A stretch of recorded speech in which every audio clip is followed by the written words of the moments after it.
as we celebrate America's semi-quincentennial, our 250th birthday, many of us can't help but look back at the contributions that Pennsylvania has made to our great nation.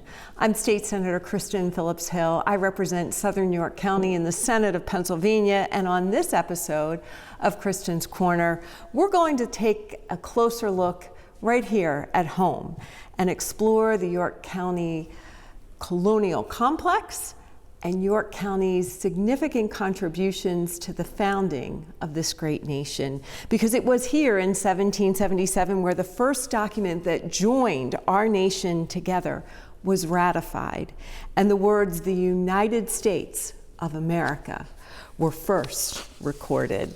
And today, I am so very pleased to be joined by Benjamin Neely.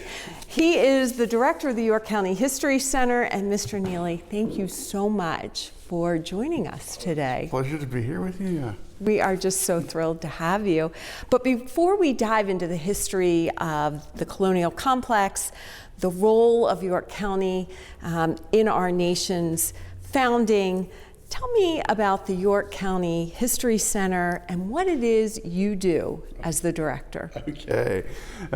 So the York County History Center, we have existed under a few different names since 1895. So it's been a long tradition of saving and preserving and sharing history here in York County. And we now encompass several different sites here to share history about from the very early beginnings of the county's history up through some very modern stories if you tour our museum. And what I do for the History Center is I have the easy job. My job is to make sure that all of our, our educators, the folks that work in the library and archives, the folks that are working in the museum to create the exhibits, that lead a team to ensure that they have the resources they need to make all of this happen for the public and deliver great experiences. I think that's fabulous. You know, we believe that everything comes back to York County. We believe we are the center of it all. So there's a lot of really important archival materials here. There's some really, really incredible assets that we have right here that have been preserved, thankfully, by the York County History Center for hundreds of years. How did you end up here as our director? What is your York County story? My York County story. So it's interesting. I started my history career in Gettysburg, in Adams County. And just as part of that, we used to have this great friendly exchange where we would bring our interns over to York County to have them see an organization that was bigger, ours, a little bit more developed, and doing things that we weren't quite able to do. We wanted them to see those advances. We also wanted to share them to go, look, we're all having the same problems too, aren't we? We're trying to solve the same things regardless of our scale. And then they too would then come and they would bring people over to visit us in Adams. And then the histories of the two counties are forever linked because Adams broke off of York County as the population grew and it became just too far to travel that distance to do business in the courthouse here in York. So in 1800 we have Adams County. So the histories being so overlapped, it was just such a fluid thing and moving back and forth. So I was very familiar with this area. And I worked here in Gettysburg for about 15 years or so. And then I spent some time working in Reading at the Berks History Center. And then when my predecessor, Joan Mummert, was retiring after 18 years and the massive accomplishment of creating the Steam Plant Museum here, I was like, I have got to do this.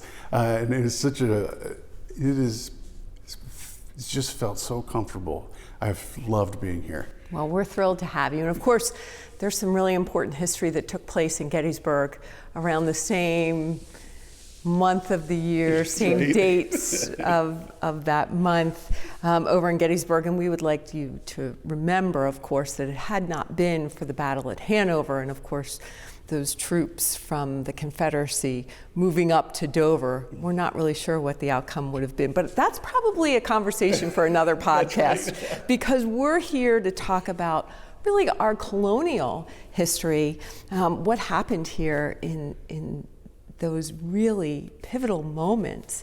The Colonial complex has several different buildings. Now, of course, we're sitting in the replica of our county courthouse. Yes. And we, of course, have that famous front door. Someone had the presence of mind to preserve for history that door that our founders literally walked through. We have that over at the steam plant in the museum. But we have a couple of buildings here that are really important, and our founders actually visited, and they are still standing. Yes. Can you tell us about them? And also the different tours that you offer. So, there might be people listening in who are in Philadelphia or down in Washington, D.C. They may want to come and check out our colonial history here. I hope they do. Yeah, we have, the Colonial Complex, I think, is just one of my favorite pieces here. I remember years and years driving through York, being fascinated with buildings. I never imagined that they could be such an important part of my life now. So it's really exciting. But right across the street from where we're at now, we have a tavern that was built in 1741. And that's the same year that York was founded.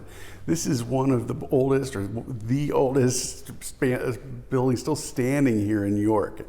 It shows a great early German architecture is evident, and as we can learn so much from this building. And connected to the building is a building built, maybe a little over 10 years later, that we refer to as the Gates House, because General Horatio Gates, a commander in the Continental Army, he is leasing that house when he is here in York in 1777, 1778. It's amazing. Most Pennsylvanians know about the Declaration of Independence. Most Pennsylvanians know about the Constitution. They know that they were signed in Philadelphia, but I think a lot less people know about the Articles of Confederation. And so it's really a very, very important early document. What exactly is that document, and why is it so very important? So the Articles of Confederation is important because it really is the first form of government that the country began to operate under. And it didn't just happen overnight. So we have got our Declaration of Independence, the ink is dried on that, and now they're forming committees to do work, and there's a group put together, and their job is to figure out, well, how are we going to govern ourselves here? That we're not going to be under English rule anymore. And so this group got to work, but it ended up taking them 16 months all told to be able to come to something that all the delegates here in the Second Continental Congress decided, yeah, we can agree to that. So when they arrived in York, it still wasn't finished yet. That was one of the first orders of business is, okay, we need to get back to work and keep working on getting together this sort of like a league of friendship. They had all these different colloquialisms for what they were calling it, it was in November 15th, 1777. So they've been here now for a little while, and they've finally are able to get to a point where we're able to adopt the Articles. And that's an incredible moment for us. It is incredible because these colonies that are come together, these are vastly different groups of people. Different backgrounds, different cultures, different beliefs, different values, and to get them all to agree on this set of rules. It wasn't a perfect document, and we didn't get to stay with it for very long, but it showed that despite all of these differences, we were going to be able to come together. And answer and solve some really hard problems. I can only imagine. I know at times it feels very difficult to govern as a state senator in a divided government. Sure. And can only imagine what it was like to have people from Pennsylvania and Delaware and New Jersey and Maryland, South Carolina, Virginia, Massachusetts, the New England states all coming together and figuring out how we're all going to bring ourselves together and then sign that document. And what is really amazing is I understand we have an original copy of the Articles of Confederation right here in New York. So we do. So what they immediately began to do is print copies of the articles so that this could be shared with the public. And in our collection is a November 1777 copy of the Articles of Confederation. And it is on display. So you can come here to York, you can go to our museum and you can see an actual copy. You don't have to go to Washington, D.C. You don't have to go to Philadelphia. It's right here. We have it. That's right. That's amazing. So you're getting ready to launch this wonderful exhibit of our colonial artifacts and that important role that we played in the revolution and the founding of our nation. Tell me about some of the other artifacts that we have here and that folks are going to be able to see should they come and visit you. I think of course, the original courthouse door will be prominently displayed in that. I think that is one of my favorite pieces in our entire collection. But we have some clothing that will be on display that belonged to Colonel John Hay, who is a York County patriot who fought and he was involved in the Continental Army. So you'll see materials there. You'll see a chair that belonged to James Smith, our very own signer of the Declaration of Independence from York. Materials that belong to him. Muster rolls from the York Blues. This is a very early militia-style unit that was pulled together as an early response to the crisis with Britain. We're going to see weaponry of the period that will be on display. And we also have things that kind of show how we've looked at and celebrated the legacy of the American Revolution over the years. We can't move this building into the steam plant, but this building itself, 1976, is by the Bicentennial Committee, and just showing how meaningful these milestone anniversaries are. They're just once in a generation kind of moments. It's so exciting. All right, I need you to set the stage for me. Okay. It's 1777. We're in the midst of the American Revolutionary War. Second Continental Congress, it's meeting in Philadelphia.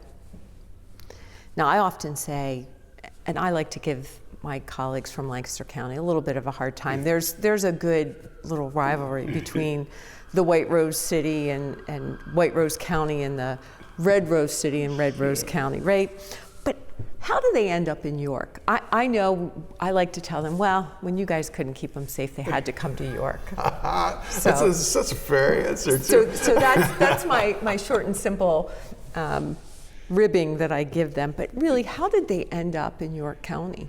So when Second Continental Congress gets word that it's imminent that the British are going to be able to take Philadelphia, they have to flee, and they need another place to land that has enough. It has to be a city-like infrastructure. It needs a courthouse. It needs to have certain amenities for them to be able to operate. And so, as they're pushing, because they can't run through the British, so they have to come in this direction. And so Lancaster makes the most sense as far as trying to fall back to a place where you have enough settlement with the amenities they need to conduct government, but it's still too exposed. So you're right when you're telling them. So being able to come a little bit further east or further west and put the Susquehanna River between them and the British, that big. It's shallow, but it's a mile wide. That geographical barrier has meaning. And so they're able to come here, and when they come here, it's a city. It's a frontier town, really. It's, you know, but there's, of course, there's a courthouse. What did it look like back then? It's very rustic here. Okay. So we do have a courthouse in the center. There's, you know, homes-wise, there's, you know, somewhere over 200 homes that are built, you know, structures in, you know, the town. The population's about 1,800 people. It is very rural and agricultural. There are some artisans here, but there's a large German-speaking population. You have Scotch-Irish, you have English settlers all living together here. And when the Second Continental Congress, the delegates, some of them, I mean, John Adams has some of the more famous ones that I've read. They don't have a lot of nice things to say. As I recall, they said we were kind of provincial. And that was probably putting it nicely. That's probably a nice way to say it. Yeah. They're coming from a very cosmopolitan, established city of Philadelphia. Coming here, it's going to be vastly different. And I think you have a bit of a culture shock in both directions. I can only imagine being a citizen here, you know, and all of a sudden seeing these wealthy men in their finery showing up with servants or carrying their baggages and all these things and demanding these services that we don't have that here. Why would we have that here? They have what is necessary to survive out here. They're still establishing a civilization here. So really, it was probably busy and diverse at that time. Certainly. The Germans and the English didn't exactly see eye to eye on things. And of course, the Scots never really liked the English very much. And so I'm sure that by colonial standards, there was a lot of tension between the various types of people that were living here at the time. Oh, there's certainly friction. And to use John Adams again, he talks about how he focused on the Germans. He goes, well, they're really holding on to their language and all these things. He's like, but they're going to church, so I like that. Well, there you go. Yes. There you go. And some things still remain, right? We still have a lot of people who like to speak German and go to church. Sure. So some things just never change. Well, I will say this. One of the first things, I remember bringing my children here when they were younger. And, you know, there were a lot of gasps when they saw the stocks, of course, outside of the courthouse. But one of the things that the kids always loved and always wanted to get their picture taken with was the statue that we have of the Marquis de Lafayette. Yes. So he had a unique role in the Revolution, and he also spent time here. He did. Quite a sophisticated Frenchman. Yes. To show up in our frontier town. Absolutely. I think one of the wealthiest, if not the wealthiest Frenchman in France here, you know, he and his family, he is fiercely loyal to Washington, and his presence here is incredibly important. He is absolutely one of the most powerful links we have to France as we're trying to court them here. And he's here at a time where Washington and his reputation it's got some damage. You know, we've lost Philadelphia. The very fact that the Congress had to, you know, leave the capital and come here is a significant event. He has lost at Germantown. He has lost at Brandywine. The army is not in really that great shape. Conversely, General Horatio Gates, he's had tremendous success at the Battle of Saratoga. And so Washington, it's natural there'd be some talk, being like, well, maybe it's time to switch up commanders here. Washington had a different fighting style than Horatio Gates. Maybe it's time we mix it up. But Lafayette being here, he writes in his memoirs many years later about a dinner party that happens at the Horatio Gates house here at the Colonial Complex that you can visit. There's a dinner party there, and as part of the toasting, when he has an opportunity to toast, instead of toasting General Gates, which others had done to show their loyalty to General Gates, he stands up and he toasts to his Commander-in-Chief, George Washington. And with that, this cabal, if you will, begins to melt away, that threat to Washington's authority. But what he sent a very powerful message is that he is one of the key people to forging this alliance with France, supports Washington. Everyone else better continue to support Washington too. And that house where General Gates lived, where this dinner occurred, it's still right here. It is. And so many of our founders, those pivotal figures in the American Revolution, were here. Yes. At this complex, walked through those doors, walked up and down the streets. Yes. They were here. It's amazing, isn't it? It is. It is incredible, right? So we have Horatio Gates, we have Lafayette, and I mean, clearly, they were very important and pivotal figures. Without French support, the American cause would have been lost. Absolutely. We would not have had the money to purchase the weapons and the munitions. There is a painting that hangs on the floor, on the back wall of the House chamber in Harrisburg. And it is this portrait. It's beautiful. It's in every American child's history book when they hit high school. And it's of Baron von Steuben instructing the U.S. troops at Valley Forge. Yeah. And they are a ragtag group of people. Yes. You know, many of them it's snow. There's snow and ice on the ground. They don't even have shoes on their feet. They're bandaged, they're bloodied. Without that influx of French money, the cause would have been lost. So Lafayette, I mean, he really was that key in acquiring and keeping French support of the cause. We honor him here. Yes, I don't think he'd be understated. Yeah, so the fact that we honor him here out on the streets, I think it's appropriate and it's important, and I'm glad everyone wants to have their picture taken with him. I'm sure that if I go through my camera, I can find a few myself. So it is really one of those iconic places to get a picture taken in York County.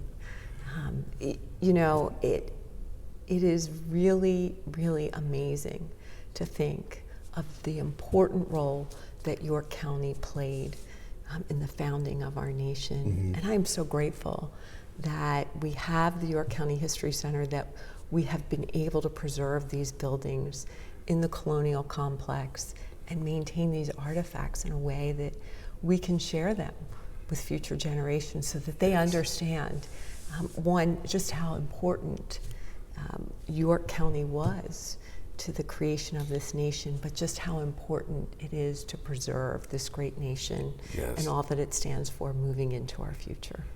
Absolutely. Well, thank you. Thank you so much.